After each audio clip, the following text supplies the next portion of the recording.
The day is finally here. We've got the F80 in the shop, and it's kind of overdue for the 60K mile service. I'm always one for preventative maintenance and trying to stay on top of things, but when it comes to my own cars, sometimes life happens, right? But we finally got it in here. It's a little over 60,000 miles. So what we're gonna be doing today is the spark plugs and ignition coils. It's a whole kit that's available at ecstuning.com, and it comes with all 6 ignition coils and all 6 spark plugs, as well as all other minor things that you might need for it. Now this is a very simple process for the most part, but it is a little bit more involved than the turbo BMW engines from the past.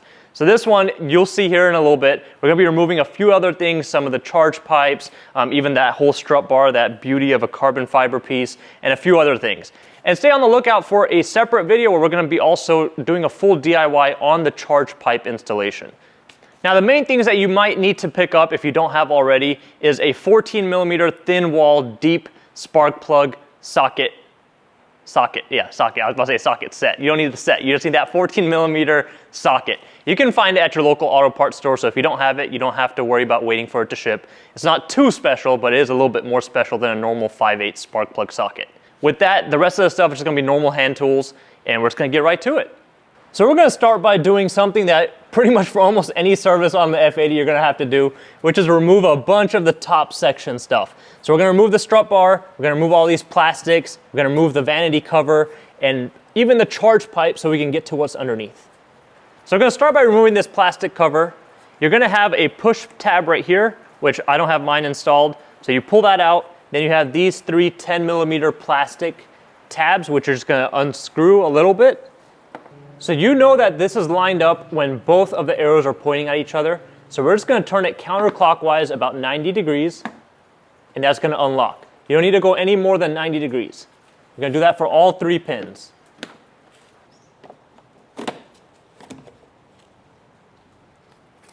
The passenger side is the exact same thing. You have a push pin on the corner, then you have the 3 10mm tabs. Now we're just gonna pull off this middle rubber seal. Before pulling off the seal, we do need to remove this rubber line that's tucked inside of the seal. Oftentimes people don't have it on the seal itself, it's just hanging underneath. And you're just gonna pull it towards the front of the car. This section slides onto the lip. Next up, we're gonna be removing the strut bar. There's gonna be 3 E12 bolts on each strut tower. Then we're gonna have 1 13mm bolt in the front section right here near the radiator, one on this side as well, and then we're gonna have a 10mm bolt going to the expansion tank. On the driver's side, you're gonna have a push pin for this rubber seal that's gonna encapsulate the strut bar, which technically you could slide it out, but we're gonna just take this push pin out and it'll make it a little bit easier.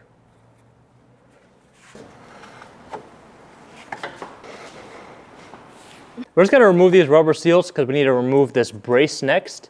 And there's gonna be a bunch of push pins all around the rubber seal. One right here, one right here, one right here, one in here, one in there.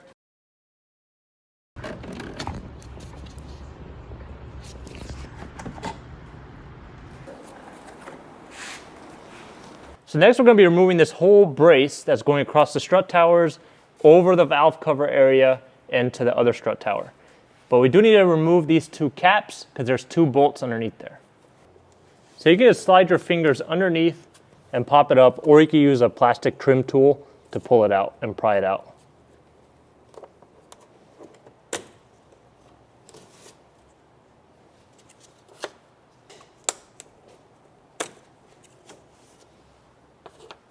Now we're going to remove this brace that's going across the strut towers. We've got 2 E12 bolts. We've got an E14 in this hole right here. And then on your car, you're probably gonna have, since we have airlift suspension, we have these nuts. On your car, it's gonna be 13mm bolts. It's the same kind of setup on the other side as well, passenger and driver both. In the middle, we have 2 16mm bolts. And we also have this 10mm bolt for the expansion tank bracket.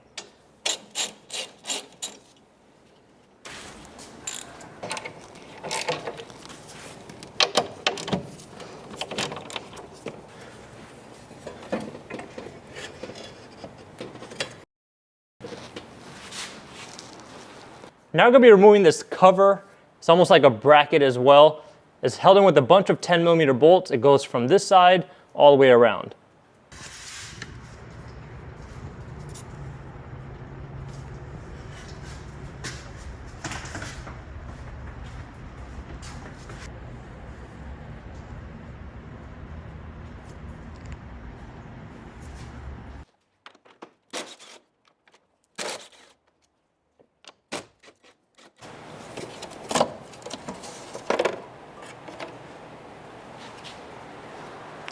Now we're going to remove this engine cover. It's just held in with a couple of grommets. So we're just going to lift up. There's one in the back as well. And one right here next to the cooler.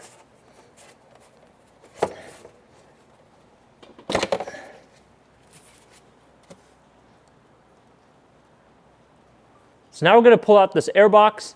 You're going to push this tab in to get the sensor unclipped. While you push the tab in, you're going to pull the connector out. Now we're going to undo the intake pipe from the airbox. You can use a 6mm socket or just a flathead. Loosen up this hose clamp. And you're just going to pull it off of the airbox. And then the airbox is just going to lift up and out.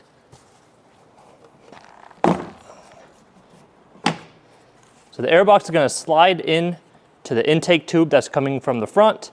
And you have these grommets, one right here and one on this side. And this one is just going to hold it in place. It's not really a grommet, just to stop it from vibrating. So now technically for spark plugs, you don't need to remove some of this stuff. We are going to take out the charge pipes, but with all this stuff out, it makes it easier to get to the bolts for the charge pipes because the charge pipes go over this whole area and we've got spark plugs and stuff underneath here. So now we're going to remove this intake boot. It's held in with another clamp just like this right here on the bottom. So you could use a 6mm socket or a flathead. And now we're just going to pull this whole intake boot off. Here's the clamp. And the clamp is only going to go in one way. And you also have a line to line up the pipes. Now we're going to remove the charge pipe external Torx bolts. They're E10s, one on each one.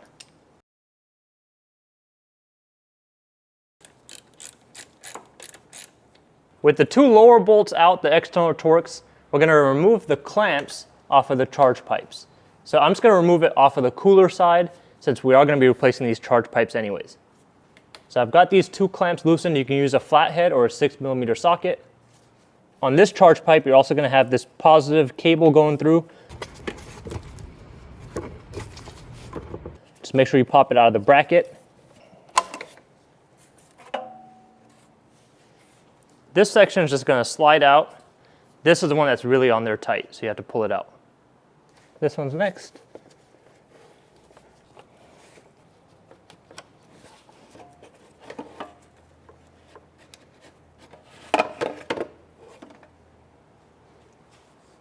We're almost at our final destination. We just got to take off this cover. There are a couple of wires going through here. We're just going to take these brackets off, or we could just take it off from right here and leave those brackets alone. I think we're just going to do that because then they're going to get bent and they might not go back on.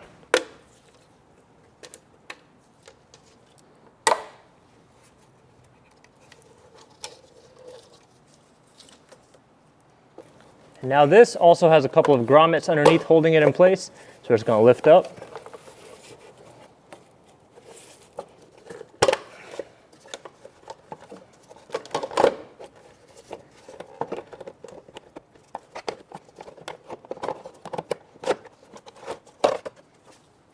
Grommet right here, grommet right here, and this just is a placeholder.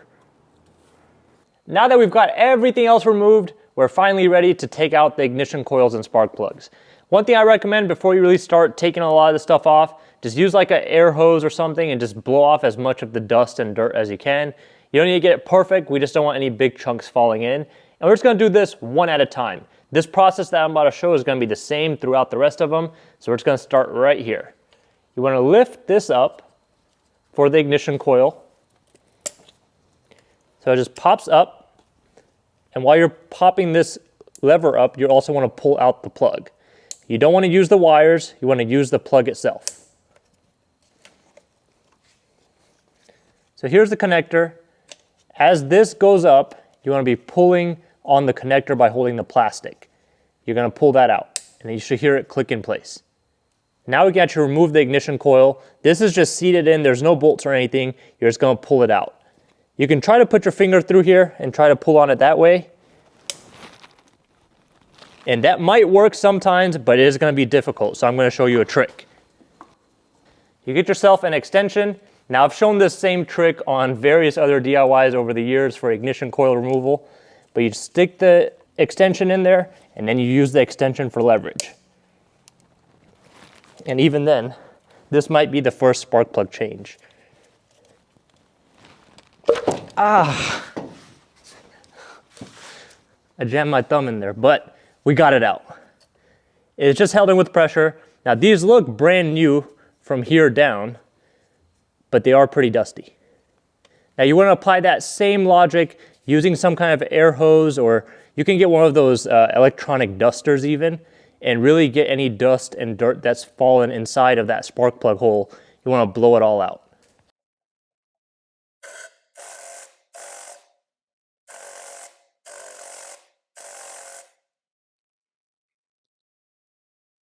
Now we're going to use our 14mm thin wall 12-point spark plug socket.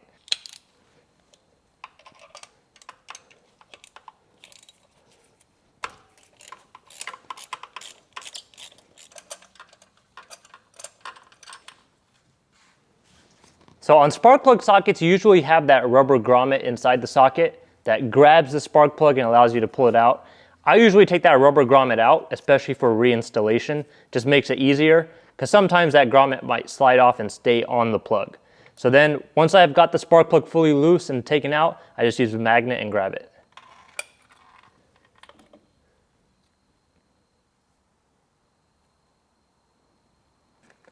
So after I got the spark plug out, I went ahead and cleaned that spark plug well area. There was still some dirt and debris in there. Now with the ECS ignition service kit, it does come with the BMW, like the actual BMW branded spark plugs. So this actually even tells you the torque value on there, which is 23 Newton meters plus or minus 3 Newton meters. That's around 18 foot-pounds. So we are not going to be using any anti-seize or anything like that on here. We're just going to put this directly in there. You can also check your spark plug gaps and all of that, especially if you're tuned. We are still on the stock tune, so we're just going to go ahead and put it in as they're out. Now you want to make sure that spark plug is gently set in there, because if you drop it too hard or anything like that, it can bend that tip and then you're going to mess up your spark plug gap. Now once it's set in there, another quick tip is you want to actually turn it counterclockwise first. So when you turn it counterclockwise, you're going to feel it, do it very slowly, you're going to feel it drop in and start on that first thread. So counterclockwise first, as soon as it drops in, then you can start tightening it normally.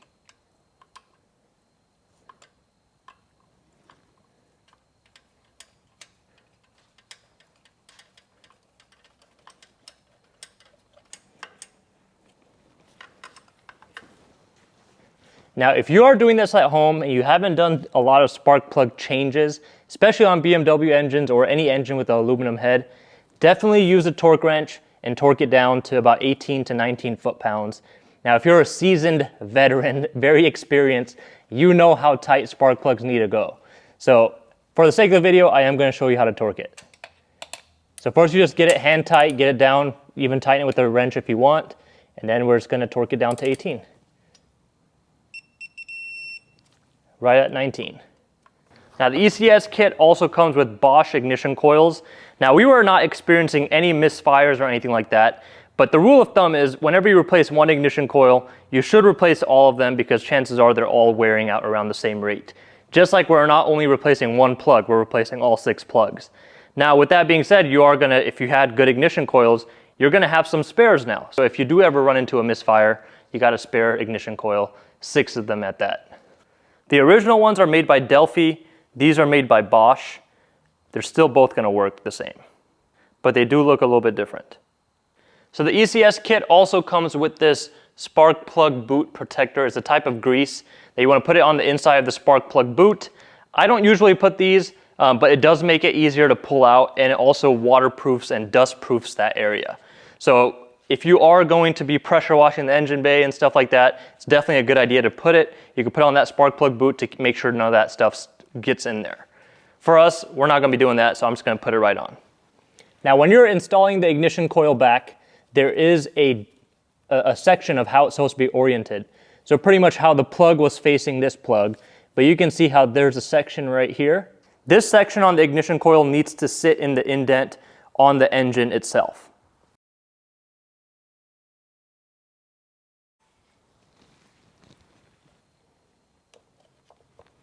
So when you're installing the actual ignition coil, you're gonna feel it pop in and seat. You should almost feel like a gush or hear a gush of air come out as that seal is made. Make sure you're in that indent, and then we can actually plug the ignition coil back in. So line up the plug. As you're pushing in, this tab should automatically go down. And then you want to hear that click, and we are secure. Now we're going to do the same process for the rest of them.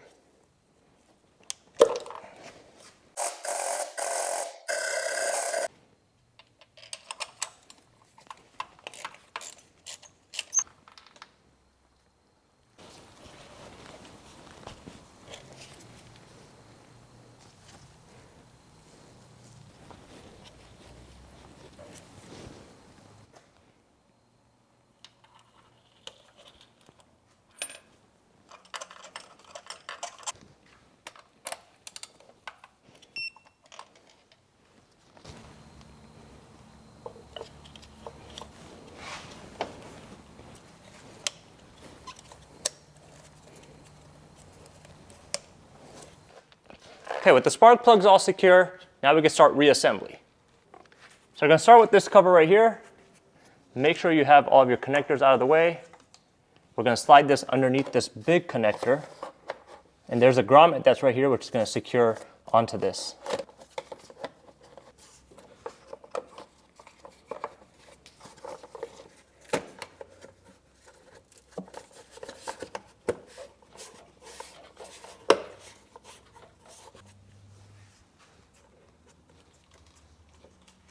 Now we can free up all of our towels. I would leave the glove on the bottom one, the big one, because we're not putting anything on there just yet. So we're going to start out by putting these onto the charge cooler.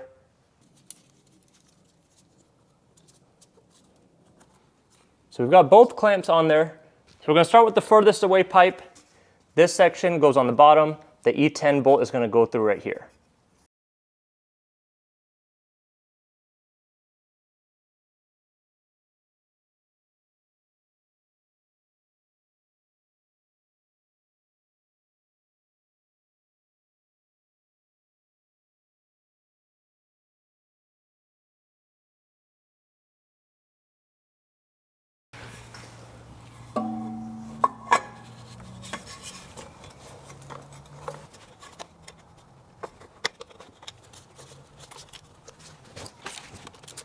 Now here are the two E10 bolts that secure those charge pipes. So we're going to go ahead and thread those in. You want to start them out by hand. It is a little bit tricky to get to this back one, but you should be able to still get it. So now we're just going to tighten those down. You're not going to be able to fit a socket on there. So what you're going to need to do is use a box wrench. So if you don't have an external Torx 10 box wrench like this, then you're going to have to use an 8mm normal wrench. And you don't need to like tighten these down super tight, but make sure you get them nice and snug. Now we're going to guide this mass airflow sensor connector back over this, make sure it clips in.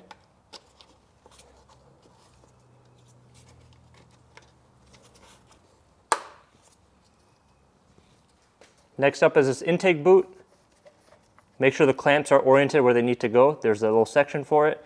This boot also has a line that you're going to line up with that plastic boot that's coming out from down there.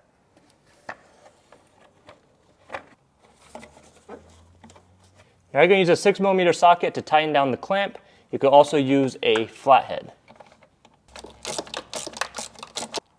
You want to make sure this lines up with the air duct. This one goes into the grommet that's down in here. Then you have another grommet on this side, on the back side, and then you have the one on the bottom.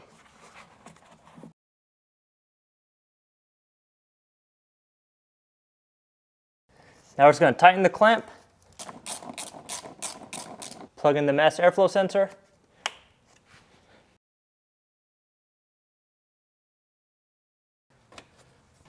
Now we're going to put this plastic cover behind the charge cooler and on top of that engine cover in the back.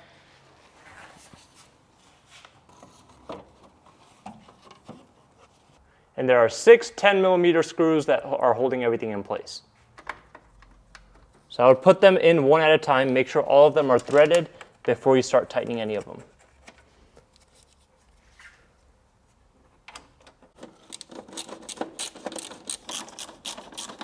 Next up, we have this brace.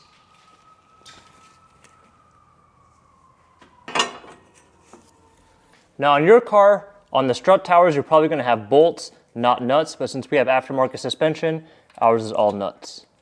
You're not going to tighten any of these down. You're going to first get everything threaded in, all of the bolts, all of the nuts, and then we can worry about tightening everything down. You're going to have a 10mm bolt from the expansion tank to the brace. Now you're going to have 4 E12 bolts that look the same. One goes right here, one goes right here, one on this side.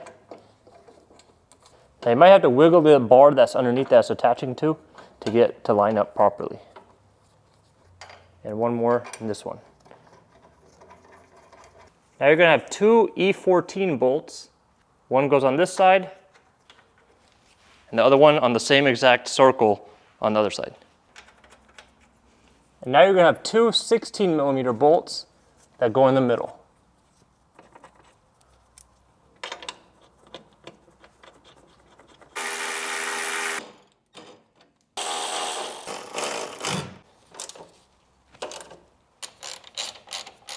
The covers for these 2 16mm bolts just snap in place. Just push them in.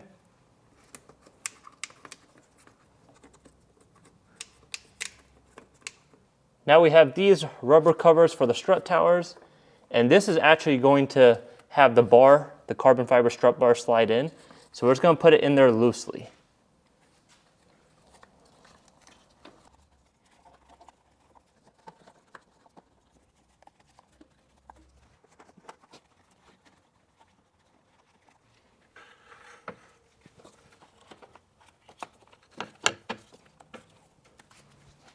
Now we have 6 E12s, 3 on each side to this metal brace.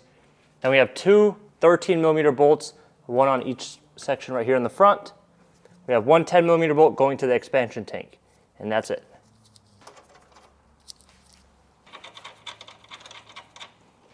Now we have this rubber seal that goes on the back. There's a lip that you need to slide it into. So the plastic cover that we put on earlier needs to slide into this lip.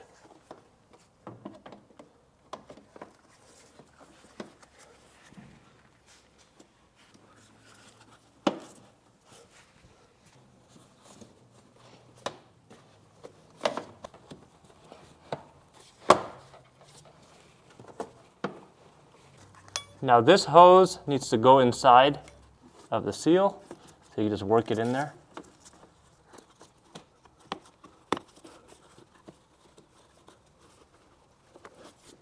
Lastly, we have these covers that need to slide into the windshield cowl. So this section right here slides into the middle. Now you can lift this seal up and over the actual cover.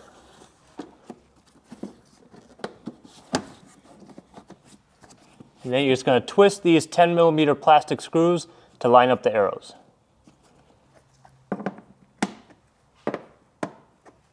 And there is a push tab that goes on this side, along with the push tabs that go on these rubber seals everywhere, the rubber covers. I'm not installing those, but if you had yours, go ahead and put those back on.